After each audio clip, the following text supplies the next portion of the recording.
We talk a bit about how skin changes over a woman's life. So I want to specifically think about this period in your 20s, your 30s, your 40s, where I just feel like we are going through so much. We are probably just getting into the groove of our menstrual cycles and hormonal changes.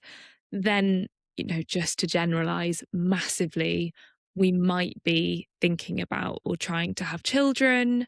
For some of us, that involves hormonal Yeah, support or fertility treatment, yeah, pregnancy. There's a whole yeah, load of other things going on there. And then right at the other end of the spectrum, you've got people who are potentially entering that perimenopausal yeah, period of their lives. How is our skin changing over this yeah. period of basically half our life? I mean, it's such a good question, and yeah, how to kind of chunk it up is great. So in your 20s, you've got all your kind of collagen on board. That's when our mid 20s is when our collagen starts to decline a little bit, and it goes down as we age. So I think main things for young women in their 20s is to start that good routine, work out what their skin type is. They may be suffering from acne breakouts during their menstrual cycles, as we've touched on already, and then working out their basic skincare routine using your SPF and getting into the kind of groove of doing that on a daily basis. And then we've got things like pregnancy, trying to conceive, and the various ways that one might be doing that. So pregnancy itself, obviously you have the hormones on board, and that can cause breakouts because of the hormone levels that suddenly surge. For other women, it can make their skin quite dry, and especially on the actual bump skin, you can get quite dry skin as well as it kind of stretches Mm, like that.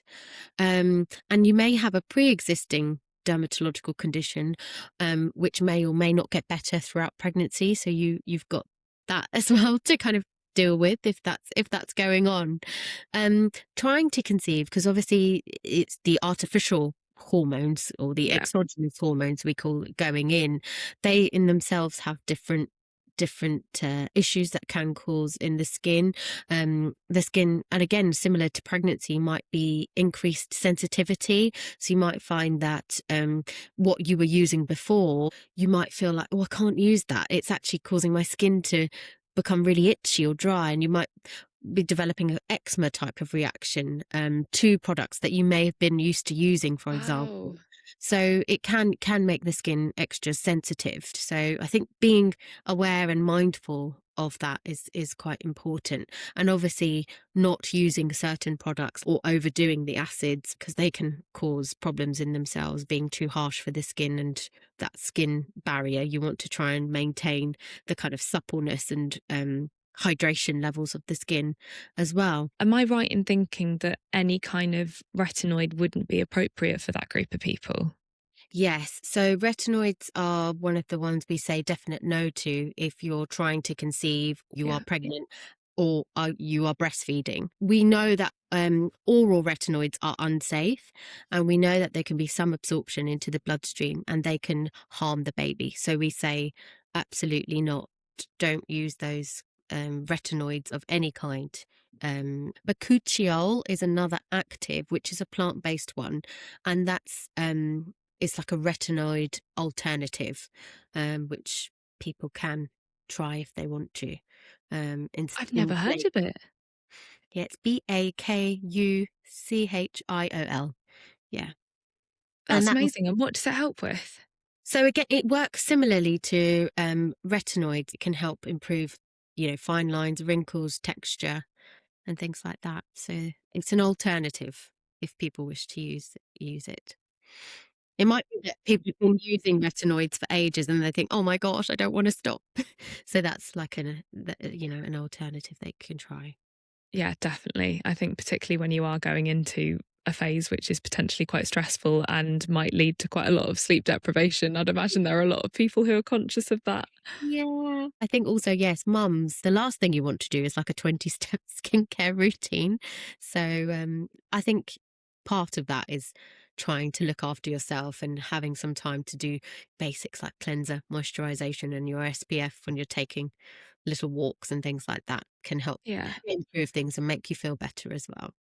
And then you've got your kind of perimenopause and menopause period, and we know Yeah. that estrogen starts to decline then, and estrogen's really lovely. It helps, give your skin the moisture, and we know that also with vulval skin, a decline in the estrogen can cause problems with the vulval skin as well, make things quite dry. Yeah. um, so that tends to kind of happen in the perimenopause menopause side of things. And again, increased skin sensitivity, because if the skin is drier, there's increased water loss, but there's also increased chance of potential things annoying the skin. Fragrances, for example, and other potential allergens that can make the skin quite annoyed and angry and red. So Yeah. it's not fun for women all the It's a time. real journey, isn't it? Like, honestly. And I think understanding that is helpful, and realizing that actually your skin might change a little bit at each Yeah. stage, and that's okay. And just responding to your skin's needs, I think, is as well is important. I have a feeling I know what you're going to say, but if somebody were to notice some of these changes, what would your advice be for almost figuring out what the root cause could be or trying to improve it?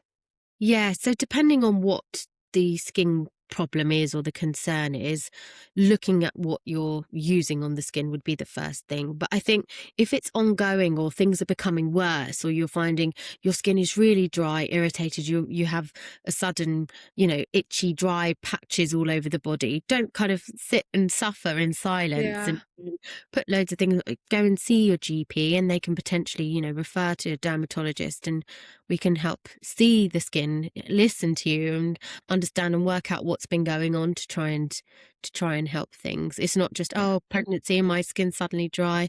And there's lots of other conditions that we see as dermatologists related to pregnancy and skin changes that sometimes can be an emergency. So if there's anything that's worrying or alarming you, I'd say always seek medical advice. We'd rather, Yeah. reassure you and reassure ourselves than not. Thank you. I've got specific Yeah.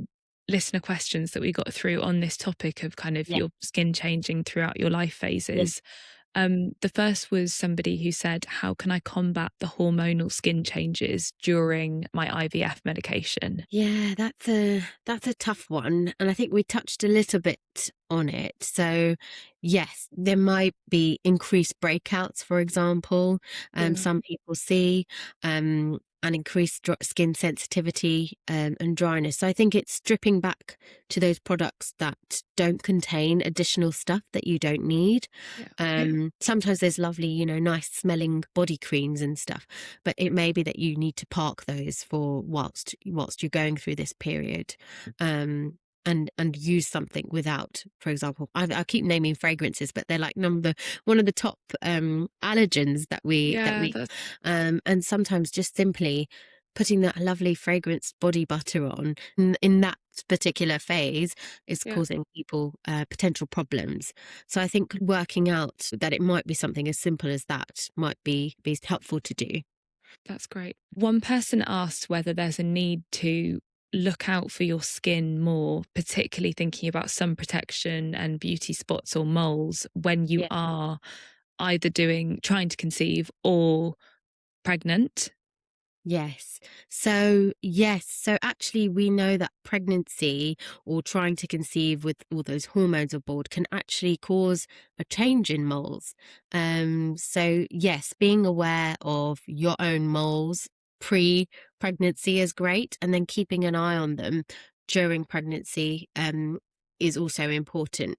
And we use the ABCDE mnemonic for moles. So that's A is asymmetry, B is border, C is varying colors, D is diameter. Usually we say more than 6 millimeters, but you don't need to go around measuring all your moles, especially if you're a really moly person. And E is evolving, so any change. So if you've had a Yeah. mole before and you think, oh, that doesn't quite look like what it did in those summer photos last year, it's always best to get it checked out. And we would rather see people reassure you and reassure us that it's an okay mole, rather than you sit there, worry about it, and not seek advice, you know? Yeah. So what you want to look for in an SPF or sunscreen is a high protection factor. So you've got SPF 50 and then a high UVA rating. Then there's ones which also target, high energy visible blue light. So if you Interesting. have things like melasma, which is hyperpigmentation, or it can be called a pregnancy mask. A lot of ladies see it related to their hormone changes. That might be something to look for. And if you're of the skin tone that tends to hyperpigment more, you might want a tinted mineral sunscreen, for example. I don't think you need to be spending more than, £25 on a good tube of SPF. Yeah, that's so interesting.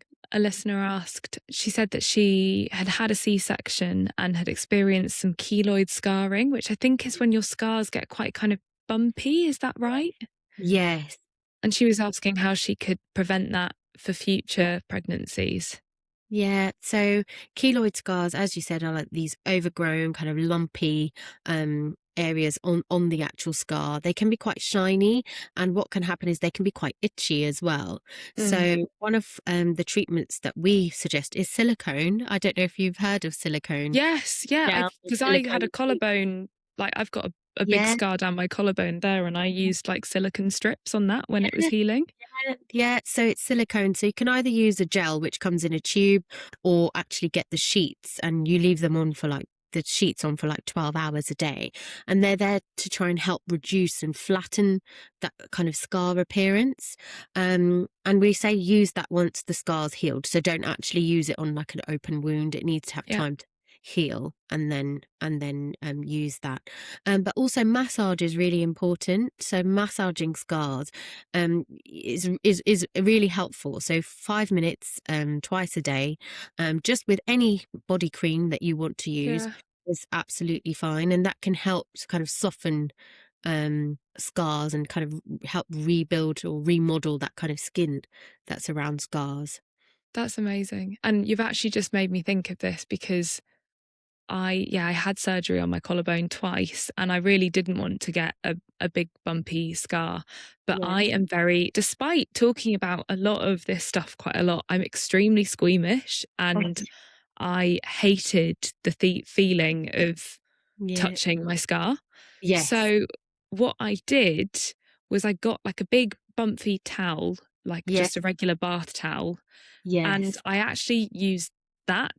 It provided a bit of a barrier and it just made me feel more comfortable doing it, and it worked really, really well. So just anecdotally, I don't know if there's any science behind that, but if you feel a bit funny about massaging your scar, Yeah, and it can take some time, because especially with C-section scars, because you can feel quite numb for quite a long time, and you kind of there's sometimes a disconnect between you and the scar and your new body that is there, and it's a little bit of an odd thing to do, to sit there and massage your scar. yeah.